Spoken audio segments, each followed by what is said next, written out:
Magandang tanghali uli sa lahat. Ang oras ay 12:25. Ang location natin ay Barangay Dao. Barangay Dao, Baylen, Cavite. Kasama ko si Ron, isang lokal dito sa Barangay Dao. Napagtanungan ko yung tatay niya tungkol sa Talon Leon.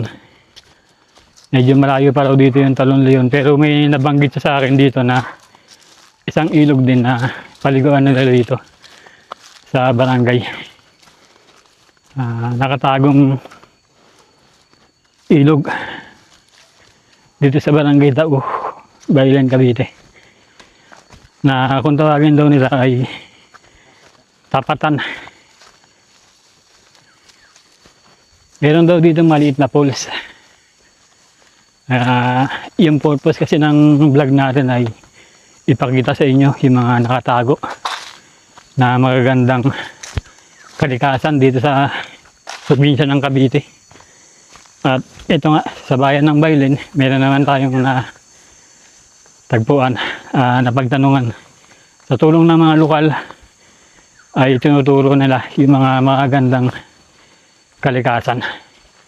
Ito na yung ilog. Maliit na lang siya na ilog. Talagang lang, kumbaga barangay lang talaga yung nagpupunta rito, pasyalan ng mga barangay. Ito yung Tapatan na kung tawagin. Yan, maliit na falls.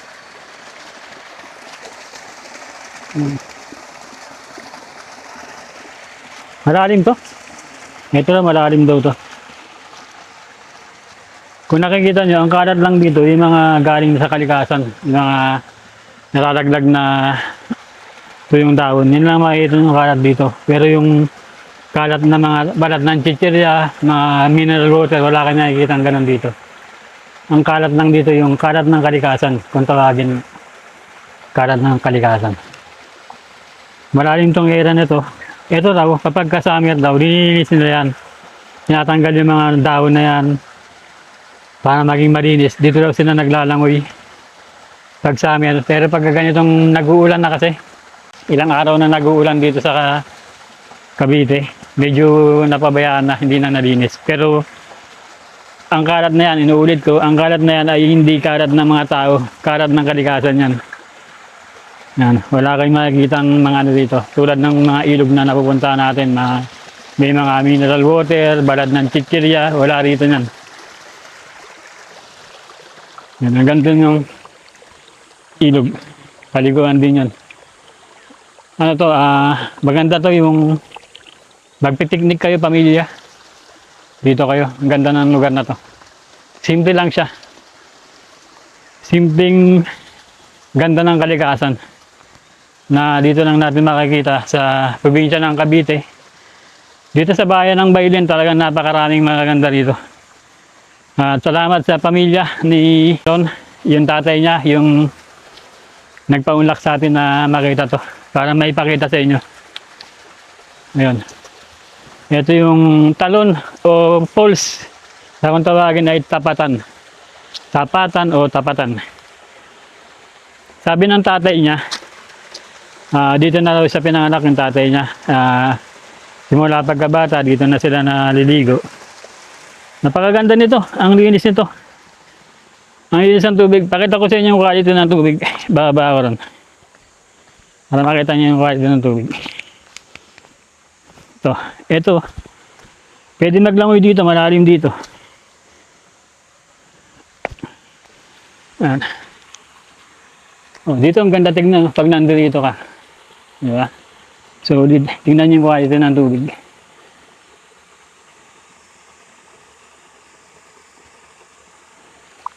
Linaw. Thank you Lord sa magandang kalikasan na pinagkaloob niyo sa amin. Maraming salamat. Dito sa, kung tawagin ay Tapatan. Tapatan Falls o Layon Tapatan. Isang simpleng ilog na Pwedeng pasyalan ng mga lokal, mga kalapit barangay na natatago, hindi na ipapakita. Sana nagugustuhan niyo yung content natin na ganito. Ipapakita natin yung mga magagandang kalikasan na binibigay sa atin ng Panginoon. Kung naririnig nyo, ang ingay dito yung ano lang, huni ng kuliglig tsaka huni ng ibon. Ang ganda rito. Napakaganda ng kalikasan. Thank you, Lord. Thank you, Lord. Maraming salamat sa iyo, Ron. Maraming salamat sa tatay mo. Gusto mong mag-shoutout? Hindi ako. Nahiya si Ron, nahiya. Babalik na kami, Ron. Maikling video lang to. Sana nagustuhan nyo. At muli, ito ang inyong Kuya Brusco. Sisikapin natin na tuklasin lahat ng mga nakatago ng mga magagandang kalikasan dito sa probinsya ng Cavite at sa iba-ibang bayan ng Cavite sa tulong ng mga lokal. Mababait ang mga lokal dito sa Cavite. Huwag kayong matakot na mag-explore, mag-adventure dahil ako na nagsasabi sa iyo, marami na ako napuntahan na lugar dito sa Cavite. Mag-isa lang ako. Napakababait talaga ng lokal. Maraming salamat sa panonood. Kita-kita tayo sa susunod na mga episode at adventure. Magandang tanghali uli. Ang location natin, Dikay. Nasa Dikay Bridge tayo. Dikay Bridge. Baylen pa rin tayo. Baylen, Cavite. Hindi ko lang alam kung anong barangay ito sa Akop. Meron pa akong isang hinahanap. Talong Leon. Talong Leon. Kung tawagin, nakita ko sa mapa. Talong Leon. Marami na ako napagtanungan na lokal. Walang makapag turo sa akin ng eksaktong lugar ng Talong Leon. Hindi sila pamilyar sa pangalang Talong Leon. Marami daw mga falls dito, mga maliliit at malalaking falls. Pero ngayon lang kasi nila narinig daw yung Talong Leon. Kasi sa mapa na sinusundan ko, hindi na ako nalalayo sa lugar. Dito lang yun sa area na to. Pakita ko sa inyo yung mapa na sinusundan ko. Ano kasi to? Offline map. Offline map yung ginamit ko. Itong offline map na to, kahit na walang internet, masusundan mo siya. Ayan na. Talong Leon. Yan yung hinahanap ko. At base sa mapa, ito na yung ilog na yan. Ayan, yung tulay na yan. Yan na yung ilog. Marami daw dito talagang mga talon o falls, mga maliliit yung iba. Pakita ko lang sa inyo yung ano natin, location natin, ilog to. Nandito lang sa ilog na to yung hinahanap ko na Talong Leon.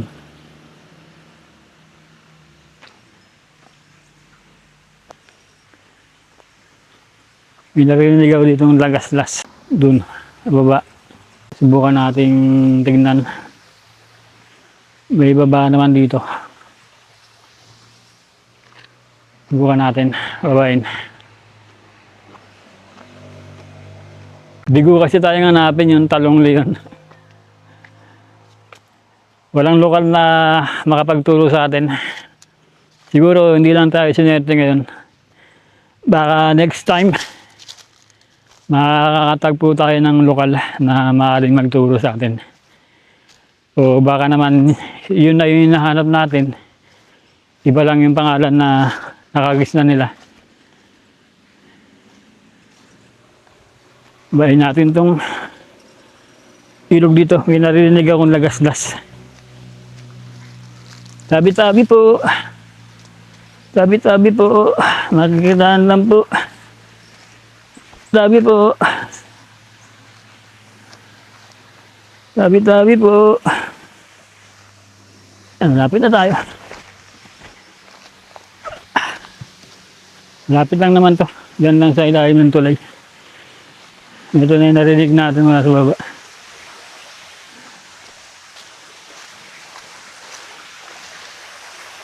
Meron nga.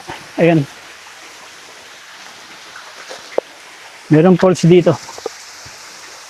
Ayan.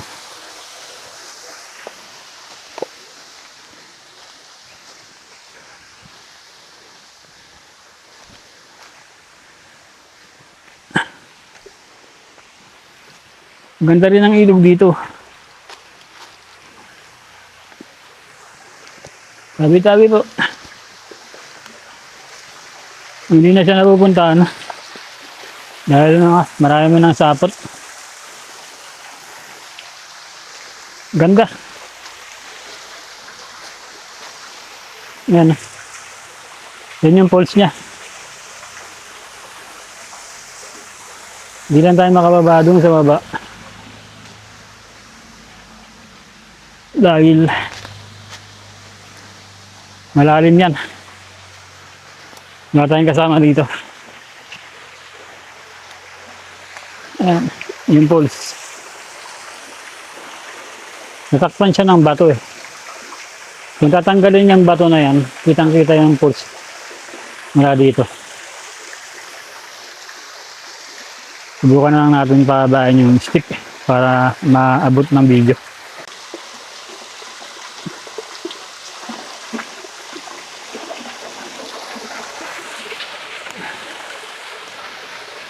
Yun na rin dito.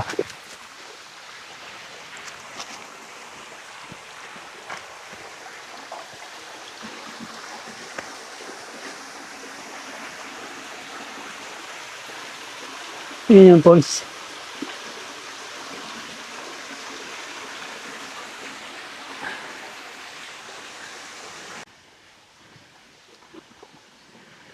Yun, hindi ko alam kung ano yung pangalan ng pulse na to.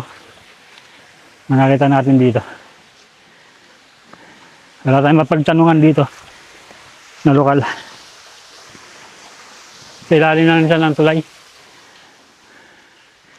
Siguro ipangalan na lang natin sa tulay.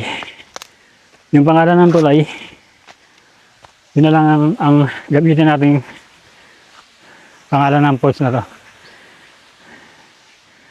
Na nakita natin dito sa baba. Okay na rin. Kahit hindi natin nakita yung talong leon sa ngayon, naniniwala ako.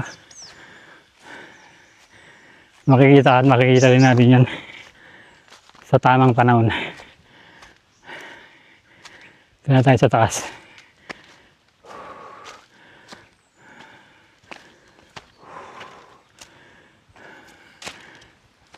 Dikay Bridge. Oh. Yan ang Dikay Bridge. At dahil nasa Dikay Bridge siya, sa ilalim ng Dikay Bridge,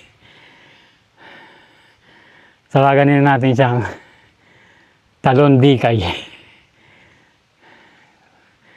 Pansamantala, Talon Dikay ang tatawag natin sa kanya. Yung pulse sa baba. Yun. Sana gustuhan niyo yung video. Maraming salamat sa panonood. Muli ito ang inyong Kuya Bruce ko. At kita-kita ulit tayo sa mga susunod pa na episode. Paghahanap ng mga natatagong ganda ng kalikasan dito sa probinsya ng Cavite. Bye-bye and God bless. Base dun sa napagtanungan natin na lokal, yung nagdaan na motor, ito na Dikay Bridge sa isa ng Barangay 4. Poblasyon 4, Barangay 4, Baylen, Cavite. Okay, maraming salamat sa panonood. Muli ito ang inyong Kuya Bruce ko. Sana nagustuhan yung video natin. Pakilike na lang po. Kita-kita ulit tayo sa mga susunod pa na episode. Bye-bye and God bless.